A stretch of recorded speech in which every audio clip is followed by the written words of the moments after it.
So, over the last 2 days, I have been watching people on the internet absolutely lose their minds over WNBA. Darling Sophie Cunningham saying that biological men should not be in the locker rooms of biological women, that they should not be competing against young female athletes. Crazy idea, I know, in 2026 that is very controversial to say. Now, what is even better is that when she was pressed after making these comments, she did not back down. She did not cower or apologize. No, in fact, she doubled down. But that is not surprising when you look at the way that she's been treated over the past 5 years. And so, I think what we can take away from Sophie's story is that the left's constant outrage campaigns, their constant attempts to belittle people, to try to destroy them and their reputations, to make them feel so small and so weak and so powerless, is actually accomplishing exactly the opposite of what they intend. And when you constantly complain and screech and attempt to destroy, when you try to back strong people into a corner, you might just make them bolder. Now, before we dive into Sophie's story, I want to thank you guys so much for being here. Make sure to subscribe to the channel if you have not already, and of course, ring that notification bell if you want to stay up to date on everything that we upload here on the channel. Alrighty. So before we talk about the recent comments that are going viral all over social media, we need a little backstory on Sophie Cunningham and all the things that have happened to her during her career in the WNBA. Because this is not her first time treading into treacherous waters with the online mob. So, the player Sophie Cunningham has been in the WNBA for a bit, but in terms of her widespread notoriety, especially online, she really took off last year after an altercation with fellow player J.C. Sheldon. So, Sophie plays for the Indiana Fever like Caitlin Clark, and they were playing against the Connecticut Sun back in 2025. And for essentially the entire game, Suns players had been ganging up on Caitlin Clark, which unfortunately, we've talked about this before, but that is something that was happening a lot over the last couple of years. And towards the end of the game, Suns player J.C. Sheldon literally poked Clark in the eye. And so, with seconds to spare at the end of the game, Cunningham literally came up from behind, grabbed Sheldon, pulled her to the ground, resulting in a flagrant foul and her being removed from the game. And here are those two moments. You can see them happening back to back. You can see Caitlin Clark, she's number 22, she is walking away. She's pulling her face down from her eyes. She's obviously in pain. And then they are going to cut to what Sophie Cunningham did in response. Oh, straight down to the ground. And then it turned into an all-out girl fight after the buzzer. So, obviously, like a pretty badass. Most people on the internet were obsessed. They were so happy to see somebody standing up for Caitlin Clark. That moment went ridiculously viral all over TikTok, all over X. She was praised for standing up for her beloved teammate. And from there, the partnerships and the sponsorships just started rolling in. I also think she gained almost like close to 1 million followers overnight on TikTok after that moment happened. So, literally, even though she'd been playing for a while, she exploded on the scene on the internet overnight. But with fame and positivity also comes the bitter trolls. And the bitter trolls did arrive as well. As her fame grew, the detractors claimed that she was only finding success because she was white. Obviously, the only reason she was going viral was because she was white and attractive.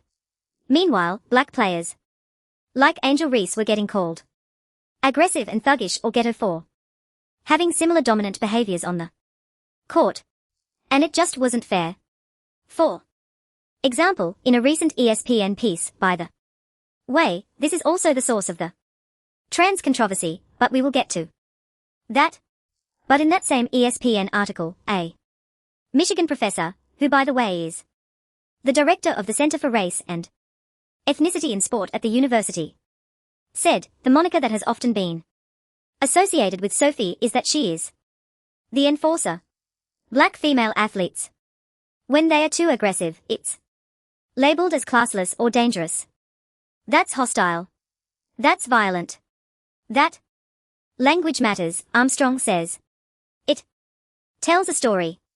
It tells a different kind of story depending on the protagonist. TLDR, depending on whether they are white or black is what she's saying. There have been black players that have had the enforcer moniker. They get endorsements with Ring or ADT or Vivint. None of those came to them. We didn't see the same type of media clamoring to them to represent their brands, to be their endorsers. Who Cunningham is white, feminine presenting, yes, she doesn't look like a butch lesbian when she walks out of the court, just saying. And in line with traditional beauty norms, Armstrong notes. And just as critically, who Caitlin Clark is helped set the tone for what Cunningham did last season and how it was received. So, because she is white, because she is attractive, because she is feminine, people like the fact that she stood up for her teammate and they liked the fact that she plays in a strong, aggressive way. All right, now first of all, just to respond to the initial part of her argument, those general players that you are talking about, the nameless players that you are lamenting over, they did not get sponsorships because we don't know who they are. I'm sorry, but we literally don't. You don't even list their names. Who are the people that should be getting sponsorships? Like objectively, there are not a ton of people, comparatively, who watch the WNBA. That is growing. Which is great, thanks to people like Sophie Cunningham and Caitlin Clark and Angel Reese, which we'll get to her, but who are the people? We don't know them. Like if those nameless people that you feel like deserve the same things that Sophie Cunningham is getting, those black players, if they had a big viral amazing moment, I'm sure that more people and more brands would be interested. Maybe clips go viral because of race, because of attractiveness. Maybe they don't, but I'm sorry, it is not just blatantly Sophie's whiteness and her femininity that makes her attractive to brands. It is her relationship with the audience, with her fans, with the people who respond to her online. Case in point, Angel Reese, a black player, who also gets called aggressive, for better or worse, she's had a lot of viral moments as well. And guess what? Because she goes viral. Because she is notorious, infamous in some ways, she works with Reebok and Beats by Dre and Amazon and Reese's peanut butter cups and McDonald's and Barbie.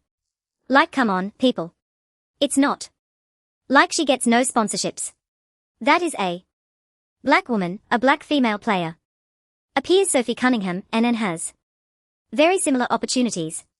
And I would argue, and you can correct me if I'm wrong, but I think she was getting opportunities like that before Sophie Cunningham went viral. So, in my opinion, my read on the situation is you are just continuing to look for something to be angry about. You are continuing to use race as a way to divide the women in this league, to divide the fan base and make it political. But in all actuality, these brands are excited about players that are going viral. They are excited that people are watching the WNBA and they want to be a part of that. They want to be attached to those lightning rod figures. Caitlin Clark, Angel Reese is one of them, but also Sophie Cunningham. Now, on top of that, personally, I would argue that the situation with Sophie is also different because it's connected to Caitlin Clark, and she was already embroiled in, unfortunately, racial controversies because she was connected to Caitlin Clark. Like, for the last few years, people have been actively targeting and roughing up Caitlin Clark. They have been resenting her, even though she was bringing global attention to their sport and to the league. They claimed that it was her race and not her talent that was bringing attention. And at that point, obviously, with the poke in the eye, Sophie had enough, and she started defending her. And so, in addition to it just being an amazing, cool moment, I think the brands and fans responded to her because they wanted to see somebody big and bullish stand up for their beloved player who they felt had been treated unfairly. She was a hero in that story, and what brand, what fan does not want to take part in a hero's journey? And also, yeah, we're not going to lie, it doesn't hurt that she's tall, blonde, and hot, and has a great personality off the court. She's not PC. She's joyful. She clearly loves the game, and that, my friends, goes a long way. Smiling, I know, it's the, feminist thing. Don't tell me to smile. Smiling goes a long way. And if you want to call that white privilege, if you want to call it pretty privilege, go for it. I don't care. It is 2026. We are bored of that. I am not playing your games anymore. I'm not going to apologize for any of that. Anyway, needless to say, the online chatter, the response to her encounter with J.J. Sheldon, did not help. The white privilege accusations and the attacks on her just continued to get worse when this is how she responded to a reporter asking about how the league, meaning the WNBA, could support players being attacked and criticized by fans, specifically on the topic of race. Just watch. What resources did the league provide for you guys as players to kind of help you try to filter through some of the hate and things like negative things that come through on social media? I think that I don't know what our league does to help with that. They really do. Anything. You can put out statements as much as you want, but at the end of the day, you're in an entertainment business. That's when mental toughness comes in. If you're going to live by praise, you're going to die by the hate. And so I think that's on the individual person, to have mental toughness. Some people can deal with it, some people can't. And I think you can see the ones who can't. And unfortunately, there are some who can't, and it's not beneficial to them, but you can't control what other people say or what other people do. All you can do is control yourself, how you treat people. Speak up, and support people who, maybe don't have a voice or don't have the courage to do that, but it's one of those things. When you're in the entertainment business and you have to expect it. I mean, that is the perfect answer. She's being kind. She's saying, we can support people who are not as strong, that feel like they don't have a voice, but at the end of the day, you are in the entertainment business. And I think the best line in there, that if you're going to live by praise, you will die by the hate. Meaning, you cannot let that define you. I think something that's been really helpful for me being an online person and sharing my opinions is just having to constantly remind myself, because I certainly am a people pleaser. Like in my personal life, guys, I have had to deal with being a doormat. And so actually doing the show, making videos, has been an incredible thing for me over the last couple of years, and it's made me much bolder and much stronger even in my personal life, but you just have to constantly remind yourself that you're never going to make everybody happy. You are never going to please every single individual in the world. And so why try? Just be yourself and your community will find you. And so that is what she's saying. So TLDR, she's saying, toughen up, buttercup. And also, it's an individual problem. You got to figure it out for yourself. It is not a league problem. And you're going to see why. That pissed off the racial detractors. Now, speaking of problems, if you own a small business and you feel like you are always trying to play catch up, maybe you need Quo. Because most customers are not waiting around for a callback. Maybe they are trying to book an appointment. Maybe they are looking for a quote. Maybe they just need help right now. Whatever it is, if nobody answers the phone, then they are calling the next business on the list. And that is why today's episode is brought to you by my friends over at Quo, spelled Quo. And that is the business phone system built so that you never miss a call. Quo's handles after-hours calls, answers questions, and even books appointments, so that you never miss a lead even when your team is offline. And as a customer, I can say this is so helpful because I hate when I can't get a hold of somebody, or when somebody doesn't even have a phone number to begin with. So use Quo.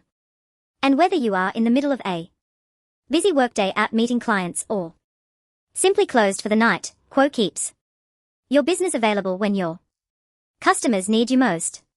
Instead of sending callers to voicemail and hoping that they leave a message, hoping that you see it the next day, Quo makes sure every opportunity gets a response. That means a few more missed leads, better customer service experiences, and more business coming through the door. Money obviously is on the line for small businesses, so always say hello with Quo. Try Quo for free, plus get 20% off your first 6 months when you go to qwo.com/Brett. Again, that is Quo, qwo.com/Brett to get started. Alright, now back to the story and why her comment about it being an individual problem rather than a league problem pissed people off so much. Well, it pissed people off because that was not a racially sensitive answer. So, the MLK Jr. Foundation even reposted that video. They were speaking out against her and the league, and they said, "Dear WNBA, bigoted, homophobic, and racist attacks on social media and otherwise are not outside noise. They are something that the black and LGBTQ+ players in your league should have to increase their mental toughness to endure. You can and should address the issue with intentionality, strategy, and courage." So, they are quote tweeting the WNBA. They are saying, you should do more, but they are also quote tweeting Sophie Cunningham and saying, this is a bad representation. You should not have to just toughen it up. We do not agree with her, and by you not doing anything, you are siding with her. And she's being insensitive, and so you have to do something about it. Now, when I first read this tweet, I was genuinely confused because I loved Sophie's answer so much. I was like, why is this even an issue? Why are people so angry at her? Why are there all of these comments agreeing with the MLK Jr. Foundation? Why are people so pissed? And then it clicked. And it actually makes sense why they would want the WNBA to fix the issue rather than just letting it ride on the individual shoulders, because remember guys, back in 2020, the Smithsonian told us that rugged individualism was a sign, it was a trait of whiteness. Which you can see right here. Rugged individualism, the top aspect and assumption of whiteness and white culture in the United States, according to the Smithsonian. I'm sorry, I just had to bring that up again because it was so insane. I cannot believe that we lived through 2020 and lived to tell the tale. Anyway, moving on. So, the point I am trying to make here is, again, she has been in hot water before. She has been accused of having pretty privilege and white privilege, not being sensitive to those things. Her lesser charges have also been liking content in support of Donald Trump, posts that criticize vaccine mandates. She also follows some conservative accounts on social media, which, of course, people have watched like a hawk and reported on TikTok. Or young girls in sport who shouldn't have to go against biological men. Just a second. Oh, yeah. Yeah, yeah. Yeah, yeah, yeah. She got her talking points from a person that she follows on Instagram. Riley Gaines, the anti-trans activist, who finished 5th and has made her career off of that very finish. And then, Sophie, oh, yes. That's right. That's right. Let's follow the trend here. She also follows Charlie and Erica Kirk's Turning Point USA. Don't get it twisted. Man, I cannot imagine being an adult and wanting to subject young women to male genitalia.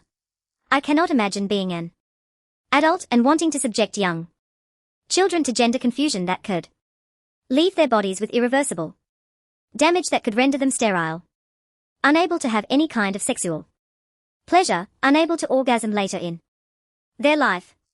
I just cannot imagine doing that. See, it works both ways, actually.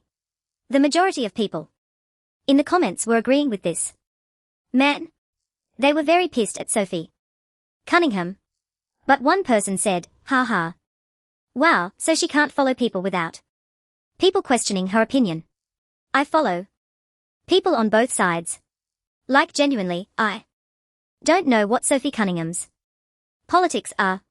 Just based on what I am seeing people talk about the things that she likes, I'm guessing that she is probably more right-leaning. She is also a woman of faith, so that makes sense. But even though I talk about politics and I am a more political figure, like that's what people know me as, that is not how I filter my daily life. I cannot imagine living a life like that where I see somebody and before I can determine whether I want to be a fan of theirs, whether I'm going to get angry or happy, I have to go and look at their Instagram follows. Chill out. And genuinely, just chill the heck out. Now, another commenter on TikTok replied to that person and said, I want you to take a step back. Following people means subscribing to see their content. It influences you because you are choosing to adopt it. If those opinions happen to be bigoted or something, you may end up having rose-colored glasses for it. How can that person be bigoted because you follow them and there's no way that you're bigoted, right? I mean, come on. Guys? Come on. I'm just over it. And also, what did these people think was actually going to happen here? As they leave angry comments as they tear through her follows and make expose a TikToks like, did they really think that outing who she followed would make her change her belief that they could bully her into submission? Well, probably, yes. I'm sure that they thought that with 100% certainty because in the past, over the last 7 years or so 10 years honestly, that has worked. The mob, especially online, was able to bully people into silence and cowardice. They were able to threaten your job and reputation and actually follow through with it. They preyed on the belief that anyone who disagreed with them was too scared to push back and would immediately roll over and allow their lives, their values, their convictions to be destroyed. But not anymore, my friends. Times have changed and that strategy did not work for Sophie Cunningham. And I'm sorry to inform you. But actually it only emboldened her. And so now to bring this story full circle. This is what she said in the now viral ESPN profile earlier this week. So the author said, you say that she's a mega Barbie, wrote the author, as some corners of the internet have taken to calling her projection, she says. Because of what she looks like and where she's from. She'll weigh in on how to protect women's sports, she says. Because she's in that world and feels qualified to speak to that world. I got a lot of negative feedback about me hating trans and I'm like, I never once said that, she says. I think that I am here to extend love, but I also think that with love is truth, being honest. And I want to protect young girls in a locker room or young girls in a sport who should not have to compete against biological men. Snaps for that.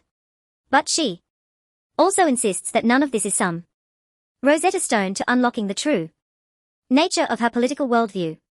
I'm very much in the middle. I agree with things on both sides. I disagree with things on both sides, and that is all I've ever said about my political beliefs, but people love to assume. And the reason why people love to assume and attach labels, and honestly, both sides do this, I've done it, is because people want to feel important, because they want to see your name attached to their beliefs or their cause because it validates them. And on the flip side, they want to attack you if they see you not agreeing with every single thing that they do, because it makes them feel important, because it makes them feel like they have skin in the game and they can keep fighting, and it's just an endless exhausting cycle. And honestly, guys, like, I feel like most normal people, I certainly do, would agree and relate to what she is saying here. Falling somewhere in the middle. Agreeing and disagreeing with both sides on various things, because we are all nuanced, normal individuals, and most importantly, just trying to stay sane and level-headed throughout it all. Trying to stay sane and level-headed and not compromise your values, have